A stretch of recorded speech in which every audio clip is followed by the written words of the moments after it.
Everyone, this is doctor Indu चरण। आज के इस वीडियो में कुछ डिफरेंट टॉपिक है। डिफरेंट इन द सेंस कि आज हम बात करेंगे राहु पर। हर कोई पर्सन राहु के नाम से डरता है कि राहु का टाइम पीरियड है, राहु की दशाएं हैं, पता नहीं क्या होगा। तो आज के इस वीडियो में मैं आपको राहु के डर से फियर से फ्री करूंगी, ये मेरी कोशिश रहेगी। तो चलिए जानते हैं कैसे कि राहु क्या है और उसके रिजल्ट्स क्या हैं। राहु जो है एक मिस्टीरियस प्लेनेट है, एक रहस्यवादी ग्रह है जिसको कोई समझ नहीं पाया। और हमारे ऋषि मुनि बता के गए हैं कि राहु जो है वो एक शैडो प्लेनेट है, यानी छाया ग्रह है। अब क्या छाया को समझना पॉसिबल है? क्योंकि छाया तो घटती बढ़ती है, जैसे जैसे सनलाइट होती है वैसे छाया घटती बढ़ती है। इसी तरह राहु को भी समझना बहुत मुश्किल है। बाकी सभी प्लेनेट जो हैं हम देख सकते हैं, सूर्य चंद्रमा हमें दिखते हैं, बाकी टेलीस्कोप से सैटर्न जुपिटर सब हम देख सकते हैं, लेकिन राहु केतु जो है वो नहीं दिखते। तो राहु केतु के लिए एक पौराणिक कथा भी है, वो मैं बाद में कभी डिटेल में बताऊंगी। लेकिन इतना समझ लें कि राहु जो है वो हेड है और केतु जो है वो धड़ है। तो जो राहु हेड है, तो हेड से रिलेटेड जितनी भी परेशानियां हैं, मानसिक परेशानी, depression, over thinking, illusion, confusion, psychological disorders, वो सभी जो है वो राहु की दशा में मैंने देखा है लोग ये चीजें फेस करते हैं। तो क्या राहु सभी के लिए बुरा है, सभी को बैड रिजल्ट देता है? इसमें भी मेरा जो एक्सपीरियंस है, मेरे जो रिसर्च है वो कुछ अलग है, क्योंकि मैं लॉजिक और साइंस में बिलीव करती हूँ। इसमें मैं आपको एक लॉजिक समझाऊंगी। क्या प्रकृति की सभी चीजें बुरी हैं? क्या यूनिवर्स में ऐसी कोई चीजें हो सकती हैं जो नेगेटिव है? नहीं, प्रकृति कभी भी कुछ भी गलत नहीं करती, वो न्यूट्रल है। अब आप ये देखें कि जो पानी हमारा जीवन है, उसी पानी में डूब के लोग मरते भी हैं जिनको तैरना नहीं आता। अग्नि जिससे हम अपने घर की रोटी बनाते हैं, उसमें लोग जलते भी हैं। तो प्रकृति जो है वो न्यूट्रल है, डिपेंड करता है हम पर, हम क्या है। तो उसी तरह राहु भी ऑलवेज बैड रिजल्ट नहीं देता, बहुत से अच्छी रिजल्ट भी देता है। Suddenly gain, name, fame. Rahu की एक स्पेशलिटी ये है कि एक्सट्रीम लेवल पे देता है। अगर वो बैड है, आपके बर्थ चार्ट में 6 में, 12th में, 8 में प्लेस्ड है, तो वो एक्सट्रीम लेवल पे आपको लो, नीचे की तरफ ले जाता है। और अगर वो बहुत अच्छा प्लेस्ड है 11th में, तो वो आपको अपर लेवल तक नेम, फेम, सक्सेस सब कुछ दिला सकता है। डिपेंड करता है हमारी बर्थ चार्ट पर। जिस तरह घर की एनर्जी, वास्तु एनर्जी इंडिविजुअल होती है, जो जिस घर में रहता है उसकी एनर्जी उसको इफेक्ट करती है, उसी तरह बर्थ चार्ट भी इंडिविजुअल है। सभी के लिए राहु बैड रिजल्ट देता है, ये भी पॉसिबल नहीं, और सभी को अच्छे रिजल्ट देता है, ये भी पॉसिबल नहीं। हमारी बर्थ चार्ट पर डिपेंड करता है। तो अब जिसके बैड रिजल्ट हैं उस पर बात करते हैं कि राहु के बैड रिजल्ट के लिए क्या रेमेडी है, और अच्छे, जिसका अच्छा प्लेस्ड है उसके लिए क्या रेमेडी है। तो इसमें भी मेरी जो रेमेडीज हैं वो अलग अलग हैं। इसमें एक लॉजिक है। क्या डॉक्टर सभी को एक दवा देता है, हर बीमारी की दवा? नहीं। उसी तरह जैसे कि घी खाना अच्छा माना जाता है कि हर पर्सन को घी खाना चाहिए, लेकिन जिसका कोलेस्ट्रॉल बढ़ा हुआ है, क्या उसके लिए घी अच्छा है? पॉसिबल नहीं। तो यहाँ भी मेरी रेमेडी अलग है। सपोज मेरे पास कोई लेडी आती हैं जो कि अपने जिनके साथ उनके अपने हस्बैंड की नहीं बनती, या मदर इन लॉ के साथ उनकी नहीं बनती, घर में क्लेश है, तो क्या है, तो हम उनको रेमेडी बताएंगे राहु को शांत करने की, क्योंकि उनको दूसरी चीज़ों से मतलब नहीं। वही जहाँ कोई बहुत एम्बिशियस पर्सन है, कोई बिजनेसमैन मेरे पास आते हैं जिनको अपने बिजनेस को ग्रोथ देनी है, जिनको मनी अर्निंग करनी है, मेटास्टिक उनको लाइफ चाहिए, तो उनके लिए रेमेडी अलग होगी। वहाँ अगर राहु को शांत कर देते हैं तो उनको वो चीज़ नहीं मिलेगी। वहाँ उनकी रेमेडी ये होगी कि उनके लिए हम राहु की एनर्जी को एनहांस करेंगे, राहु को स्ट्रेंथ देंगे। तो दोनों के लिए अलग अलग रेमेडी जो है वो होनी चाहिए। लेकिन मोस्टली एस्ट्रोलर्स क्या करते हैं, एक ही रेमेडी प्रोवाइड कर दी, शांति करवा दी, तो वो जो चीज़ें जो मिलनी चाहिए, जो एम्बिशियस हैं, जिनको बिजनेस में ग्रोथ चाहिए, जो मनी माइंडेड है, उनको वो चीज़ें मिल नहीं पाती। तो आप मेरे कहने का मतलब समझ गए होंगे कि राहु की रेमेडी हर के लिए एक नहीं है। एक हाउस लेडी के लिए, हाउस वाइफ के लिए अलग है, उनको शांत करेंगे, और एक बिजनेसमैन के लिए अलग है, उनको एनहांस करेंगे, स्ट्रेंथ देंगे। डिपेंड करता है आपके बर्थ चार्ट। तो चलिए अब जानते हैं कि ये रेमेडी क्या है। फर्स्ट तो उनके लिए जिनको राहु जो है जो बहुत इनके इमोशंस जो हैं वो हाई लेवल पर हैं, जो डिप्रेशन में हैं, एंग्जायटी, डिप्रेशन, जिनकी इमोशंस बहुत, जिनका अभी ब्रेकअप हुआ है, जो उसमें से निकलना नहीं चाहते, उनके लिए, और जिनके लगता है कि हमें पैसों से मतलब नहीं, हम तो सिर्फ हमें शांति चाहिए, उनके लिए कुछ रेमेडीज़ हैं। फर्स्ट ऑफ ऑल तो आपको क्या करना है, पक्षियों को, बर्ड्स को दाना खिलाना है। आप 7 प्रकार के अनाज घर में ला के रख सकते हैं, उनको आप डेली खिलाएँ, या फिर आप जो होते हैं, उनको पक्षियों को आप ज़रूर से दें। इससे क्या है, पक्षियों की जो बर्ड्स की ब्लेसिंग्स आपको मिलती है और राहु का दोष जो है वो दूर होता है। सेकंड, आप ग्रे कलर के या ब्लू कलर के कपड़े बिल्कुल नहीं पहने, क्योंकि ये राहु को रिप्रेज़ेंट करता है, उसको राहु की एनर्जी को बढ़ाता है। थर्ड, आपको क्या करना है, अगर आपको लगता है कि आज मेरा स्ट्रेस लेवल बहुत ज़्यादा है, मैं बहुत परेशान, डिप्रेशन में हूँ, तो एक बहुत ही अच्छी रेमेडी है, जो मैंने बहुतों को दी है, उनको रिलीफ़ भी मिला है, इंस्टेंट रिलीफ़ मिला है। आपको एक नारियल लेके आना है, नारियल जो हम भगवान को चढ़ाते हैं। तो नारियल क्या है? नारियल हेड है, क्योंकि उसमें 3 आईज़ हैं, और हम जब उनको ईश्वर को चढ़ाते हैं, नारियल को, तो ऐसा लगता है कि हम अपना जो मस्तक है वो उनको समर्पित कर रहे हैं। तो हेड नारियल जो है वो लेके आना है, उस पे ब्लू धागा बाँधना है, अपने ऊपर से 7 बार एंटी क्लॉकवाइज़ घुमाना है, उसको बहते पानी में छोड़ना है। बहता पानी ही क्यों? क्योंकि बहता पानी जो है वो लौट कर नहीं आता।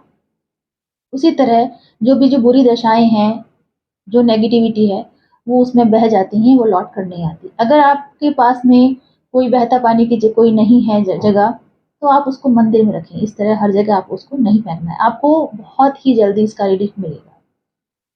साथ में आप 4 लेड बॉल्स रख सकते हैं अपनी पॉकेट में। आप मोर पंख ऑलवेज़ अपने पास रखते हैं। मोर पंख क्या है? मोर जो है वो साँप को खाता है, और राहु क्या है? साँप।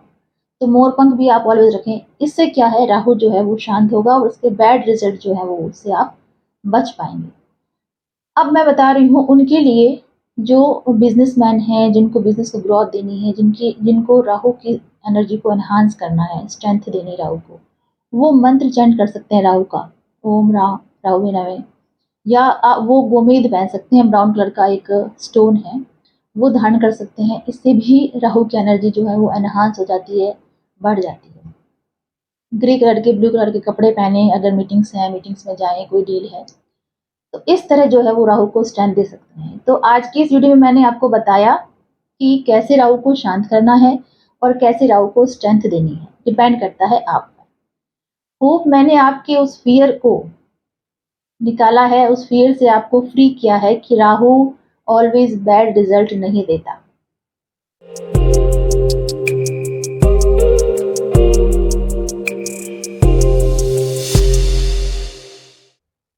अपने लास्ट राहु के वीडियो में मैंने आपको बताया कि राहु से डरने की ज़रूरत नहीं है। राहु ओनली बैड रिज़ल्ट नहीं देता, अच्छे रिज़ल्ट्स भी देता है।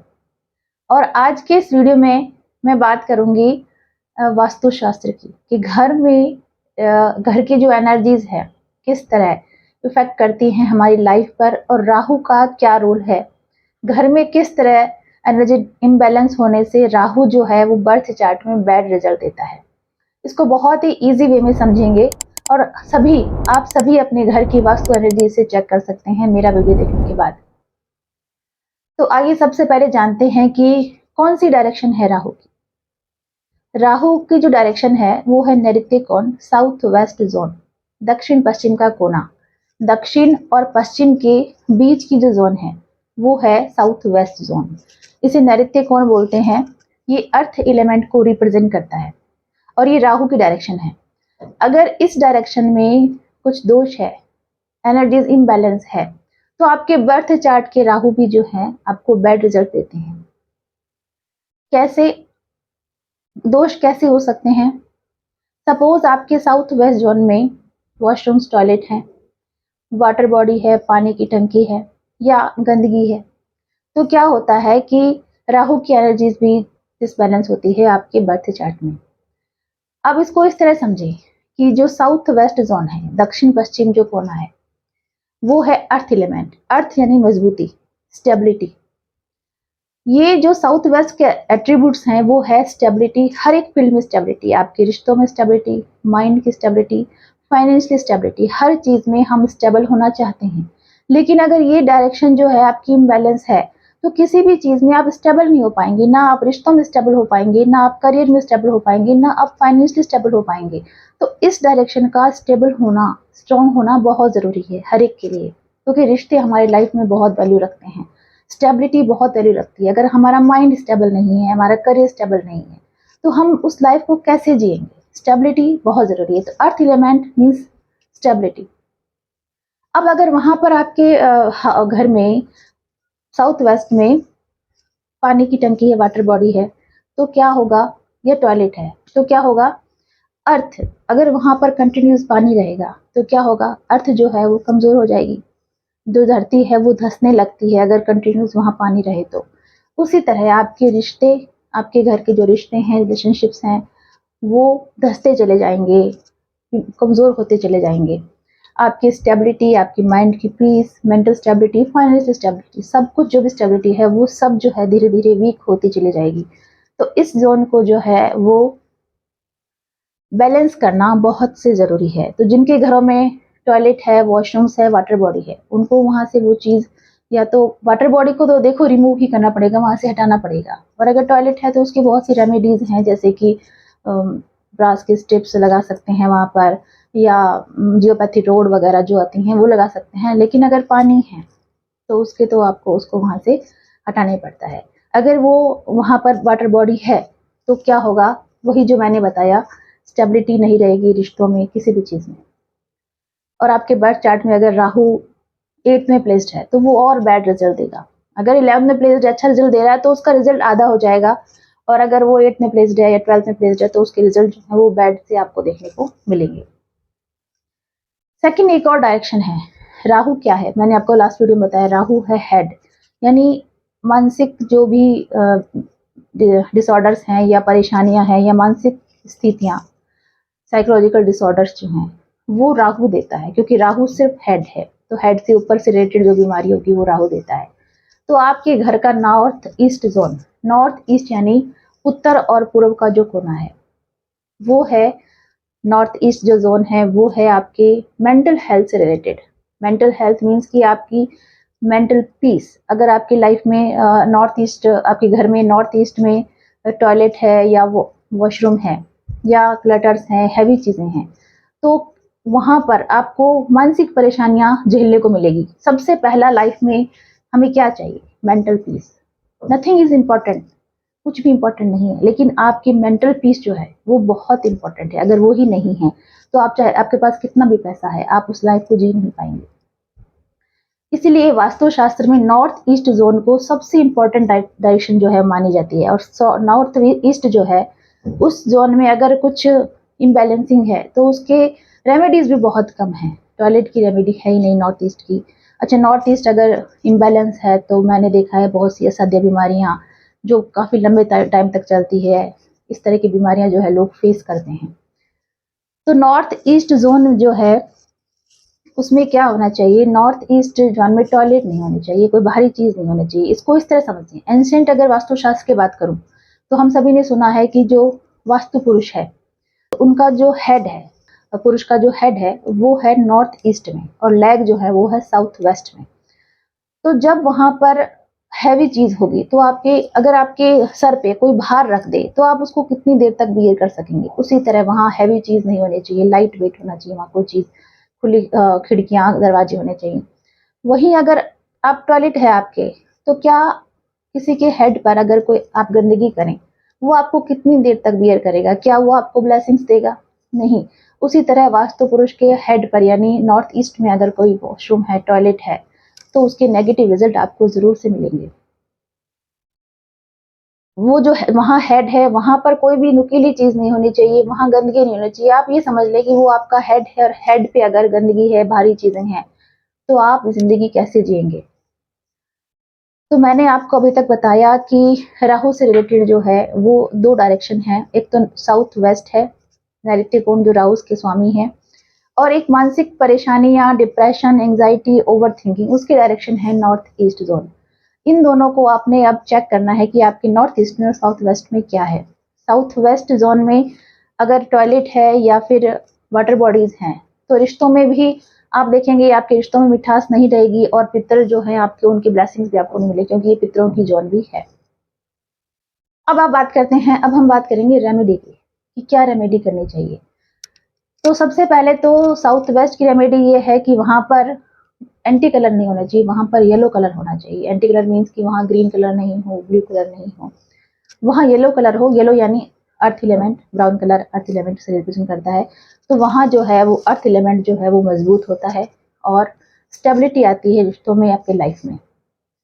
सेकंड, वहां अगर आपके बेडरूम है तो येलो कर्टेंस लगा सकते हैं, येलो बल्ब लगा सकते हैं। और अगर टॉयलेट है तो उसकी एक अलग से रेमेडी है, ब्रास की स्ट्रिप वगैरह जो आती हैं। तो स्ट्रिप क्या करती है कि जो वॉशरूम की जो नेगेटिव एनर्जी है उसको वहीं ब्लॉक कर देती है, आगे बढ़ने नहीं देती। तो इस तरीके से बहुत सी रेमेडी है, आप कर सकते हैं। और अगर रिश्तों में मिठास नहीं है तो आप वहां पर गोल्डन फ्रेम में अपनी कंप्लीट फैमिली की फोटो लगाएं, ताकि आपको पितरों की ब्लेसिंग्स मिले, आपकी फैमिली जो है आगे ग्रोथ करे। अब बात करते हैं नॉर्थ ईस्ट की। नॉर्थ ईस्ट की टॉयलेट की तो देखो कोई रेमेडी नहीं है। हाँ, वहाँ अगर हैवी चीज़ें हैं तो आप उसको वहाँ से हटा सकते हैं। और अगर वहाँ पर कोई दोष है, इम्बैलेंसिंग है, तो सिल्वर का स्वस्तिक आप वहाँ लगा सकते हैं और सिल्वर का कॉइन भी आप वहाँ लगा सकते हैं।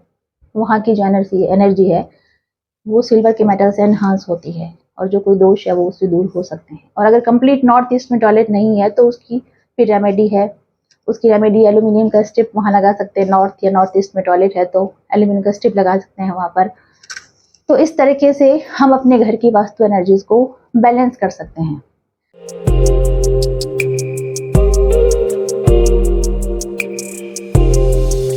अभी तक के वीडियोस में मैंने राहु के बारे में बताया आपको कि राहु क्या है, उससे डरने की जरूरत नहीं है।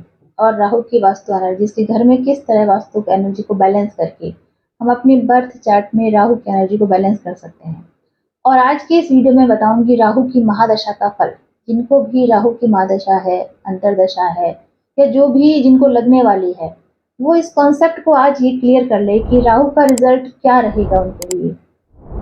मैंने आपसे बताया था कि प्रकृति में जो कोई भी चीज है, यूनिवर्स में कोई भी चीज है, वो बुरी नहीं होती। प्रकृति जो है वो न्यूट्रल है। जिन 5 तत्वों से हम बने हैं, 5 एलिमेंट से हम बने हैं, उनसे ही यूनिवर्स बना है। 5 एलिमेंट सब जानते हैं कौन से हैं और कहते भी हैं, इसमें मिल जाएंगे। यत यत पिंडे तत तत ब्रह्मांडे। जो नर में है वही नारायण में है। आपने सुना होगा सब कुछ। तो प्रकृति जो है वो कभी बुरी नहीं होती, वो न्यूट्रल है। जो 5 तत्वों से हम बने हैं वो 5 तत्व हमें मार सकते हैं। जैसे जल तत्व हमारे अंदर है, लेकिन पानी में डूब के मरते भी हैं। आग, अग्नि, वो तत्व हमारी बॉडी में है, लेकिन अग्नि में जल के मरते हैं। धरती जो अफीम उगाती है, वही धरती धान उगाती है हमारे लिए, फल फ्रूट उगाती है। तो कोई भी प्रकृति की चीज जो है वो बुरी नहीं है। वो बेस्ड है हमारी कर्मों पर, हमारे एक्शन पे, हम उसको कैसे लेते हैं। तो राहु जो है उसका कॉन्सेप्ट ये है कि राहु जो है वो एक्सट्रीम लेवल पर जो है रिजल्ट देता है। अगर आप एम्बिशियस हैं, आप करियर पर फोकस्ड हैं, आपको एक दिशा मिल जाती है कि मेरे को उस दिशा में आगे बढ़ना है, तो वो आपको सक्सेस देगा। वहीं अगर आप इमोशंस को कंट्रोल नहीं कर पाते हैं, आप इमोशनल हैं, डिप्रेशन में हैं, ओवरथिंक करते हैं, तो वो आपको साइकियाट्रिस्ट के पास भी लेके जाता है। मेरा एक्सपीरियंस है अपनी लाइफ में, जो मैंने देखा, मैंने बहुत सी बर्थ चार्ट देखी जिनकी मैंने राहु का टाइम पीरियड देखा। मोस्टली राहु के टाइम पीरियड में ही लोग एस्ट्रोलॉजर के पास जाते हैं, ये भी देखा मैंने। तो राहु की दशा में मैंने देखा है कि लोगों को जितने भी साइकोलॉजिकल डिसऑर्डर्स हैं, डिप्रेशन, ओवरथिंकिंग, एंजाइटी, ओसीडी, ये सभी जो है राहु की देन है। लेकिन ये जो लोग इमोशंस अपने कंट्रोल नहीं कर पाते। और वहीं जो मैंने बहुत सक्सेसफुल लोगों की बर्थ चार्ट रीड करी, सेलिब्रिटी हैं, पॉलिटिशियंस हैं, बिजनेसमैन हैं, वो भी राहु की दशा में ही उनको जो है अनलिमिटेड जो है अल्टीमेट जो सक्सेस मिली। तो दोनों चीज़ें हैं, डिपेंड्स करता है आप पर कि आप राहु की दशा को किस तरह यूटिलाइज करते हैं। क्योंकि राहु क्या है? राहु एक पावरफुल एनर्जी है, एक शक्ति है। ईश्वर ने आपको वो शक्ति दी है, लेकिन उसे हमें यूटिलाइज करना नहीं आता। हम उसको गलत डायरेक्शन में ले जाएंगे तो वो गलत हो जाएगा।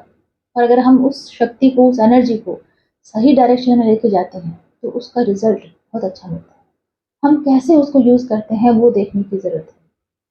जैसे कोई हाउस वाइफ है मेरे पास आती हैं, जिनको जो घर में कलेश की वजह से परेशान है, लेकिन मैं उनको राहु की रेमेडीज़ बताऊँगी एस्ट्रोलॉजिकल, लेकिन साथ में उनको ये भी कहूँगी कि आपको कुछ क्रिएटिव करने की ज़रूरत है राहु की दशा में। अगर आप क्रिएटिव करती हैं, अपने आप को बिज़ी रखती हैं, तो आपको उस फ़ील्ड में सक्सेस ज़रूर मिलेगी।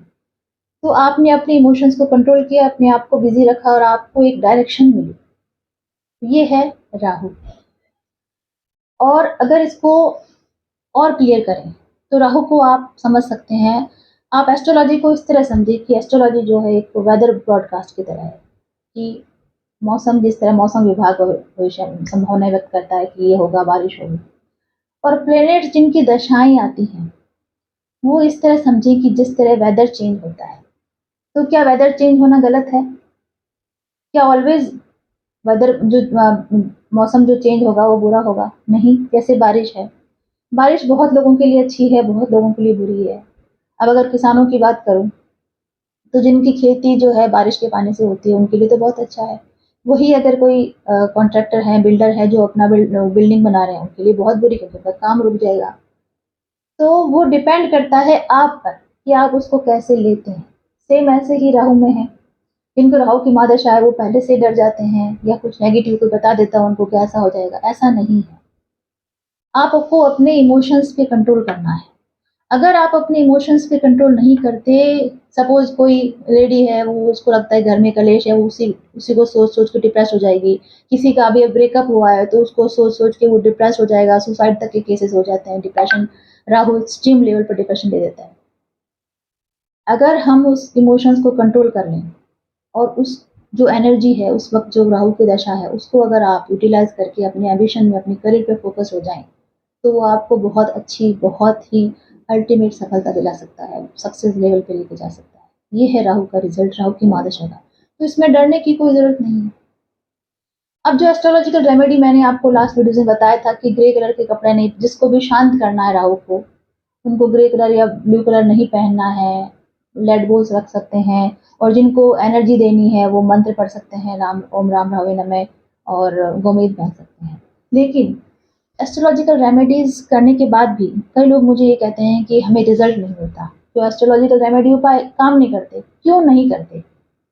ये कोई नहीं जानता कि उपाय क्यों नहीं करते। तो मैं आज इस वीडियो में आपको ये भी क्लियर कर दूँ कि उपाय काम क्यों नहीं करते। लेट्स सपोज़ आपके शनि की महादशा चल रही है और आपको किसी ने ये बोला कि आप एवरी सैटरडे जो है शनि भगवान पे तेल जलाएँ और आप वो डेली मतलब हर शनिवार को आप उसको नियमित रूप से कर रहे हैं। लेकिन आप अपने साथ में काम करने वाले जो आपके एम्प्लॉइज़ हैं या आपके अंडर में जो काम करते हैं, उनके साथ आपका बैड बिहेवियर है या आप उनको हर्ट करते हैं, अब्यूज़ करते हैं, तो आपको शनि की अच्छा रिज़ल्ट कभी नहीं मिलेगा। या आप घर में अपने मेड के साथ या पुअर पीपल के साथ आप बैड बिहेव करते हैं, आपका बिहेवियर गलत है, आप उनको हर्ट करते हैं, चाहे अपने वर्ड से करें, तो आपका शनि कभी अच्छा रिज़ल्ट नहीं देगा, चाहे आप एवरी सैटरडे क्या हर दिन आप शनि पे तेल चढ़ा दें, उसका रिज़ल्ट नहीं मिलेगा। प्लैनेट्स हैं वो, शक्ति है वो, एक एनर्जी है वो, हम उनको बेवकूफ़ नहीं बना सकते। आपके एक्शंस अच्छे नहीं होंगे, आपके कर्म अच्छे नहीं होंगे, तो ईश्वर आपका सपोर्ट कैसे करेगा? बहुत से लोग जो हैं वो चंद्रमा की रेमेडी करते हैं, मून की रेमेडीज़ करते हैं, लेकिन अपनी मदर की ब्लेसिंग्स नहीं लेते, अपनी मदर को हर्ट करते हैं, तो चंद्रमा कैसे स्ट्रॉन्ग हो जाएगा? बहुत से लोग सूर्य भगवान को जल चढ़ाते हैं गवर्नमेंट जॉब के लिए, लेकिन कहते हैं रिज़ल्ट नहीं मिल रहा और अपने फादर की ब्लेसिंग नहीं लेते, फादर का अपमान करते हैं, तो उनका सूर्य कैसे स्ट्रॉन्ग हो जाएगा? ऐसी बहुत सी रेमेडीज़ हैं, ऐसी बहुत सी चीज़ें हैं। हमारे कर्म फर्स्ट हैं, हम क्या कर रहे हैं। मैंने अभी आपको बताया कि यत् यत् पिंडे तत् तत् ब्रह्मांडे, जो हमारे अंदर है वही बाहर है, नर में ही नारायण है। हम मनुष्य की हेल्प नहीं कर रहे, हम जीवों को मार रहे हैं और हम ये उम्मीद रख रहे हैं यूनिवर्स से कि यूनिवर्स हमें ब्लेसिंग्स देगा। क्या ये पॉसिबल है? आपके कर्म, ये कर्म की भूमि है, हज़ार गुना होके लौटती है। जो भी आप कर्म के बीज बोएँगे, वो आप काटेंगे। तो एस्ट्रोलॉजिकल रेमेडीज़ इसलिए असर नहीं करती। एक तरफ तो राहु की रेमेडी बता रहे हैं कि पक्षियों को दाना खिलाओ, वहीं आप चिकन खा रहे हैं, पक्षी को मार के खा रहे हैं, किसी जीव को मार के खा रहे हैं। तो प्लैनेट्स तो सब देख रहे हैं, उनको तो हम बेवकूफ़ नहीं बना सकते। हम ह्यूमन बीइंग को बेवकूफ़ बना सकते हैं, हम इंसानों को बना सकते हैं, लेकिन हम भगवान को, एनर्जीज़ को बेवकूफ़ नहीं बना सकते। आपके कर्मों का फल आपको भोगना पड़ेगा। अगर आपकी इंटेंशंस प्योर नहीं हैं, आप किसी की हेल्प नहीं करते, आप किसी को अब्यूज़ करते हैं, तो रिटर्न में आपको वो चीज़ ही मिलेगी। Law of Karma, law of कर्म क्या कहता है? यही कहता है कि जो भी चीज़ आपको चाहिए लाइफ में, पहले देना सीखें आप उस चीज़ को। अगर आपको मान-सम्मान चाहिए, तो आप मान-सम्मान करें लोगों का। अगर आपको खुशियाँ चाहिए, तो खुशी बाँटें। अगर आपको हेल्प चाहिए, तो हेल्प करें। हेल्प खाली पैसों की नहीं होती, हेल्प आप शब्दों के थ्रू भी किसी की हेल्प कर सकते हैं, अपने वर्ड्स के थ्रू भी हेल्प, जो भी हेल्प आप कर सकते हैं, आप वो पहले सीखें। यूनिवर्स को जो चीज़ आप देंगे, वही आप तक वापस लौटेगी। ये नियम है प्रकृति का। और अगर रेमेडीज़ असर नहीं कर रही, तो उसका रीज़न ये है। आपको रेमेडीज़ करनी है एस्ट्रोलॉजिकल, बट साथ में आपको अपने एक्शंस, आपके कर्म भी आपको सुधारने पड़ेंगे, तब जाके वो रेमेडीज़ जो हैं वो असर करेंगी। आपके 20 साल की राहु की महादशा है और आपने एक बार पूजा करवा ली और आप लोगों को परेशान कर रहे हैं, लोगों को दुःख दे रहे हैं, तकलीफ दे रहे हैं कहीं न कहीं, तो क्या राहु की दशा आपके लिए अच्छी जाएगी? नहीं जाएगी। तो मेरा जो इस वीडियो में बताने का मेरा जो मेन उद्देश्य यही है कि राहु की दशा में डरे नहीं, राहु की दशा में अपने जो एनर्जी है राहु की, उसको अच्छे कामों में, अच्छे एम्बिशन में जो उसको आप लगाएँ। अपने करियर पे फ़ोकस रहें, इमोशंस को कंट्रोल करें, तब राहु के बैड रिज़ल्ट कभी नहीं मिलेंगे आपको, ऑलवेज़ पॉज़िटिव। कुछ रेमेडीज़ हैं राहु की, वो भी असर करती हैं। रेमेडीज़ ऑलवेज़ असर करती हैं, लेकिन तब जब आपके कर्म अच्छे हों। आप एक तरफ पूजा कर रहे हैं और दूसरी तरफ आप किसी को तकलीफ दे रहे हैं, किसी इंसान को, किसी जीव को, आपको उसके गुड रिज़ल्ट कभी नहीं मिलेंगे। होप आपको मेरा वीडियो अच्छा लगा होगा।